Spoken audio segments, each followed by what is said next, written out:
Okay. Hello, everybody. Welcome to this episode of Between Two Teachers. It's October 16th episode. And my name is Consuelo Lara. And I'm Madeline Cronenberg. And again, we are here in the very sacred land of the Chochenyo Carcan Ohlone Native peoples. And there's a lot going on. We are still in the world here with our favorite teacher from pandemic 1918, and the pandemic marches on here in West Contra Costa today. The news I was going to share with you in terms of national news are some issues, and they're all about what's happening in education, and it's all driven by the pandemic. Our two big stories. One of them is out of Florida, and they're talking about how many of their children are missing, in the sense that they haven't signed up. So many of these children are kindergartners or TK, transitional kindergartners, right? And people, I can understand why you would, and this is true across America. People are not necessarily signing their kindergartners up to be online, to be on Zoom, when they could be on TV. And it's a major problem in many, many districts. And the other group they said is the most problematic are students who are switching from one segment of school to another, like going into high school or even going into middle school. When you're leaving the school, when you graduate, you're promoted out of the school you're in. Yeah. It's way easier not to go into the next school when you don't know what's going on there anyway. Yeah. Right? So all these districts are looking for ways to find the kids. And it's a big issue. But West Contra Costa has done a good job with this, right? We had a conversation at a board meeting recently about that very fact. Yep. And there was a whole process and a system for identifying them, reaching out. They even did go home visits. They have accounted for every single one. So we don't have any missing children. I mean, that's leadership. And that's really important work. Yeah. So that's very good. Yeah. The other thing that was interesting that's happened back on the East Coast in education is in New York City, they've opened the schools. And however, so now parents, and they've opened them in a hybrid system because nobody is able to pack everybody back into the classrooms that we used to pack them into. So you have to either have a split session or a hybrid system where you're in school some days and not in school other days. And all of that is very disruptive to any kind of home life and to whoever the working parents are in the family. And so right now, when they did a survey of parents in New York, 52% said they just wanted to stay remote until it's over. That's a lot of parents. There's a lot of children there. Really split, isn't it? 48% wanted to be blended. So it's really, really split. And what they're seeing are, what will happen is if there are cases that develop, here you go to all the trouble to go back in and rearrange your life and have your children in. And if cases develop at that school, then they close down for 2 weeks or a month. And you're all back out. Yeah. So it's not, there's nothing easy about this, nothing at all. And I thought that number of 52% remote, I think in the beginning, if you had asked the parents that earlier, they would never have seen that that's how they were going to see. They could, you need the stability. That was a vote really for stability. Not that anybody thinks remote education is better, but the instability is, it makes it impossible. Yeah, because you made arrangements with your kid, you've got the structure. Okay, let's not change it, because then that disrupts everything all over again. That makes a lot of sense. Yeah. And school has always provided stability, Absolutely. Absolutely. right? Consistency. Yeah. Routine. Yeah. Yeah. And now it doesn't, right? No. This is really the strange thing about all of this. Yeah. So so we all have to think about that. And as California, revisits how we're going to reopen in California, we have to learn lessons from all of these places that have gone through it before. Yeah. California, or the other one is in San Francisco. San Francisco is closer than we are because of their color code allows them to open sooner, and they're trying to figure it out, but they're having the same problems. Exactly, because families need to know, right? And it's very difficult. They have their pods. They have Oh, you they kind of have, they have blinked a lot out of, there. I don't know what that was, but Now you're back. they have their pods. They have a lot of different things happening in San Francisco, and there is an update on how they're handling their return. Okay. But the biggest thing that's happened this week in San Francisco, I actually listened to a San Francisco board meeting, which I don't normally do. As much as I listen to meetings, I don't usually listen to a San Francisco board meeting. They had a board meeting around how they're going to admit students into Lowell High School. Oh. And Lowell High School you're admitted into Lowell by merit. I mean, basically you have to be in the top 1% of your school. I mean, it's very hard to get to. And Lowell High School is in a handful of public high schools that is the highest performing high schools in the United States. Right? So Lowell is that to San Francisco. So children have organized their lives around getting into Lowell. And the board is looking at making it a lottery system this year. Yikes. Okay. That's a big That change. is a Yeah. big change. And Okay. it brings all the issues of equity that you can imagine. All those issues come up. Yeah. And they all came up at this meeting. So I have the link to the meeting in there. There's many conversations around it. The board has not decided. There's been conversations. Lowell High School is not a diverse high school. It's almost all Asian. And Oh. Wow. Okay. okay, Yeah.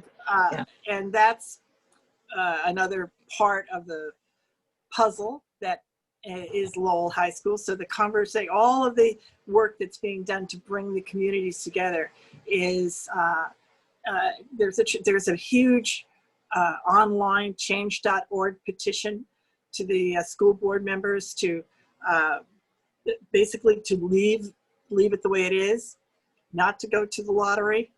Wow. There's a tremendous amount of conversation around this. Plus, the school board is all up for several of them are up for re-election in a couple of weeks. Well, is this lottery an attempt to get more diversity? It's an attempt to say that we don't think we can use the grades from last year because of the distance learning. That's really what it came from. Oh. They wouldn't have been talking about this at all if it weren't for COVID. Oh, I see. So they needed a plan to pick kids. Right, but so that's what has brought it to where it is right now. Okay. But it has this whole other backstory. There are people who definitely have wanted this to change for years. Yeah. Yeah. Right. It's an equity issue. Yeah, the equity issue. It's this whole huge, but they have. I have to say that you need to, anybody who's interested should look at the whole thing. It's not as if they've never addressed the equity issue in any way, but I will say this: there are very, very strong feelings about this. And if you ask the folks in San Francisco right now, what's the #1 education issue in San Francisco, they will say Lowell High School. That's what's taken up their time. Okay. Then the other things I just wanted to mention was, and so you can see that, and a new organization formed, Families for San Francisco, that put out this change.org petitions that all of these families have signed. Okay.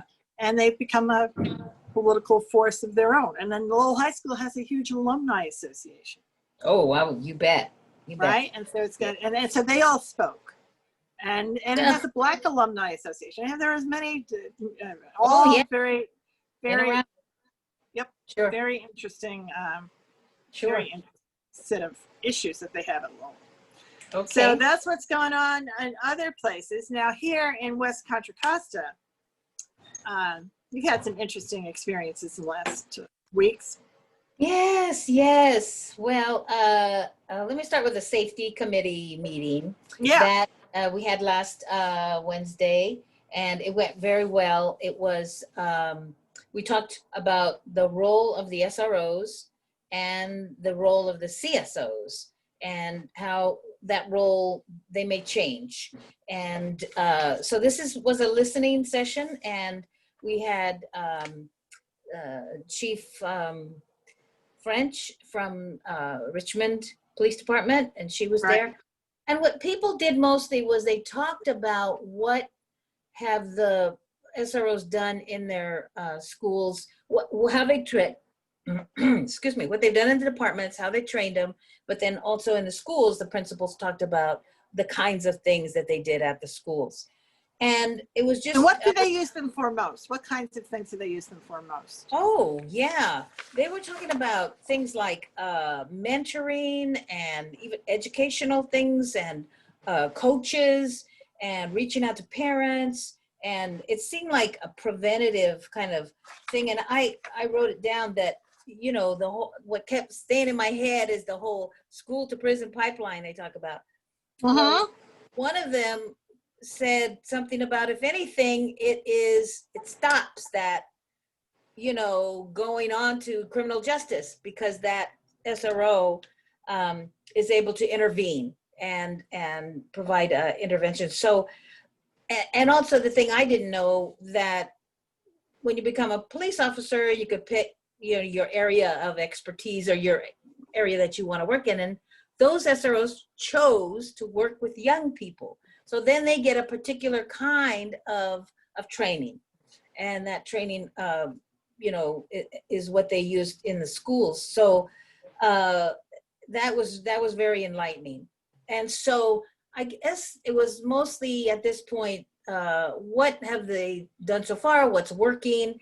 And that's what happened. We talked about the roles that they played, and it's all very positive, of course. Pretty amazing things that they do. So at all of our schools, we didn't have all the police chiefs there or a representative from all the departments, but we do need that. And I think we had quite a few schools, but we need to make sure we've heard from all the high schools. Right. And then we do need to hear from the students. And, you know, they may not need to come to a meeting, but if we do some kind of survey or some small focus groups for them to make it easier and safer for them to speak and share. And it's like all this information is being gathered, it's the listening, all this input from all sides to talk about it, and then come up with a plan of a new role. So this is a long range plan. Our next meeting is going to be November the 11th. I believe that's a Wednesday. And yes, and the CSOs, we had some representative there talking about what their training is, and what this was kind of interesting. They have been meeting themselves, and they talked about it. It almost sounded like they would like to do more, like be more involved with kids. They'd like to get the training that the teachers get, you know, to be able to help kids more. I thought, wow, that was, you know, that was Restorative practices training. One would think that would be. Yeah, they may be, that's true. They may be getting that, I'm not sure, but that's the kind of thing that they do want more of. And I thought, oh, that would, because it does feel like they are, in comparison to the SROs, I didn't see them that much, but the CSOs, you know, I'd see them at lunch and I talked to them every day, and they knew the kids really well. And right. so, yeah, that was really good. And we had public comment was a very small group. It wasn't very many people. But, you know, you don't have to wait for the meeting. If you have your own opinion, you could email us, the superintendent, me, and tell us, you know, your story, your, I don't like the idea of data, you know, kids are not numbers. And this is a sensitive area where you can't, you know, there's things that are confidential, for heaven's sake, and you can't, you know, count. But I did ask them to bring some kind of measure of success. How do you measure? Even if it's just anecdotal and, you know, like the same way you measure climate, you figure out what kind of climate you have, you know, so a scale, those kinds of things. And because we can do that, I was just very pleased. It went very well, and we're going to continue the discussion. I think I said November is the next meeting. December they'll come up with a draft, because all this will go to the staff and it's their responsibility to come up with the plan. And then in January they'll have the final proposals. So this is going to be well thought out about the roles. And I have to say that San Pablo, it's not an issue with money because they pay for the SROs. And they're even going to revamp what they do. They're calling them juvenile education. Oh, I should have wrote it down. But they're working with, and they really get involved. They're in the community center. They create groups. I mean, they're very involved with their kids. San Pablo has the model of the community school model, right? And San Pablo has always had the connection between the schools and the city.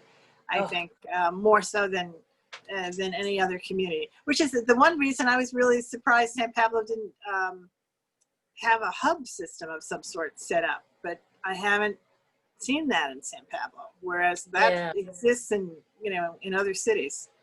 Yeah, that's a good point. That is a good point.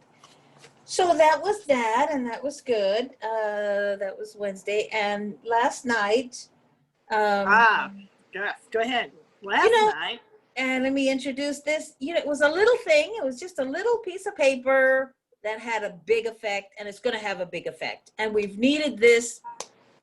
I brought a resolution to the Central Committee, the Democratic Party for Contra Costa, and very simply, the bottom line of this proposal resolution was that if you are seeking the endorsement of the Democratic Party, of course there's a process. An application has to be filled out. You have to go through interviews. You get asked to be a Democrat, right? You have to be a Democrat. Yes, you have to be a card-carrying Democrat. And then, you know, then you're chosen and people vote on who will get the endorsements. So my feeling was, especially when I look at how many Democrats, after they get up there where they wanted to be elected, they just start voting like Republicans. And it's what's going on there. And of course, money has a big part of that, influencing our politicians. So at some point, I thought at the local level is where this needs to stop. And we have to say, no, you cannot take that money. And so we know big money is a problem, but what I know about is charter school money. So if you are seeking this endorsement, you have to take a pledge. You have to say, I pledge not to take any charter school corporate money. And also if I do, you know, I have to give it back. And it has to be publicly stated, you know. And I think we look at your history. Have you taken it in the past? Or, you know, we need to take that into consideration, because the endorsement of the Democratic Party is a very valuable thing to have, really, when you're when you're seeking office. So we need to be more, we need to be more discriminating about who we give it to. And this right. was about campaign financing. That's the whole thing. And the Democratic Party, California Democratic Party, has a plank saying that there should be a moratorium on charter schools because they recognize the fact that charter schools are a threat to the financing of public education in California. That's what this is about.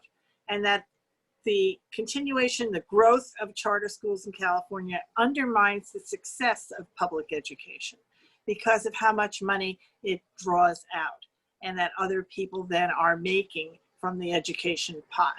And honestly, if you listen at all to the Republicans in the Republican campaign for the White House, he is constantly talking about school choice because he has said he hates the teachers union. And so if you hate the teachers union, then who in fact do you love? You love school choice. He is looking at school choice as the Republican answer to all of education's problems in the United States. And you can listen to almost any speech that he's given during the recent current campaign and hear that. So what this resolution does is call that out and say, look, these charter school interests are not in alignment with democratic values. And that's the purpose of the resolution, so that people don't wind up getting elected having and doing that because these folks have invested in you and invested in a way that they've chosen people sometimes to invest in because they know those people will promote their interests and in fact undermine public schools themselves. And so I have it here. Go ahead. Oh, I'm sorry. And right now is a perfect example of that. All you have to do is, what are the forums? Look on the forums, look online, and you'll see an obscene amount of money that's going to certain candidates because meaning, well, Chamberlain and Ron Nahas and his friends, they all want to buy seats on the school board and also the county board so that those individuals will vote in their favor, so they won't close their schools. They will continue to vote to renew. They'll continue to vote for expansion, and or new schools.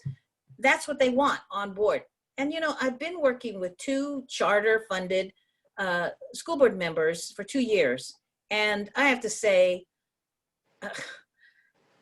it is like they sit there and they try to think of ways to sabotage this district. That's how it feels to me. I've never seen them bring things forward that improve the district, but there's just negativity and, tearing down the district so that they can say, see, it's a failing district, and they can build a parallel system of education with charter schools, much like Oakland and Los Angeles. Who also now could adopt this resolution. So this is the thing. Yeah. So I'm just going to read the therefores. So okay. What this resolution specifically says is, therefore, be it resolved that the Democratic Party of Contra Costa County hereby goes on record to oppose funding from charter school interests, directly or indirectly, in whole or in part, to assist or oppose candidate campaigns and measures. And therefore, be it further resolved that candidates seeking Democratic Party of Contra Costa County endorsement shall publicly pledge to refuse funding from charter school interests, and if received, shall return same, and shall state publicly that as a candidate or committee supporting a measure, support by an independent expenditure committee funded by charter school interests is expressly denied and forbidden. That's right? This hasn't been done before. And this is just saying, look, this set of interests undermine our children and our public schools. There is no way around that. It's not that they don't, they do. and in the public interest we've talked here about the amount of money that West Contra Costa has lost, which was at that time, what, $27.9 million a year that we were losing. Oakland and Los Angeles lose far, San Diego lose far more than that. And honestly, across the country, that's many school systems are losing money because of a parallel system that's being put in place. And so this is a political step that can be taken to at least say, look, you can have your money, you can run your candidates, but we have to recognize that your values are not in alignment with those of the Democratic Party. The Democratic Party, exactly. And it passed, and it now belongs to the Central Committee, to the Democratic Party, and it is it is operating within Contra Costa County, California. Yes. Nowhere else, but this was a resolution adopted by the duly elected Central Committee of the Democratic Party of Contra Costa County. Yeah. And so I'm just very happy about it. My mind immediately went to, gee, if we had this in place, that guy that I know, he wouldn't be there, who's voting Republican all the time, or this guy. But it's here now, and we can use it and share it. And I'm just very thrilled. I'm just very, and happy, you know, shout out to all of you, Madeline, Harry Baker, and Nadine, and who else? Oh, Marisol, all of these people who really helped put this all together. It was a very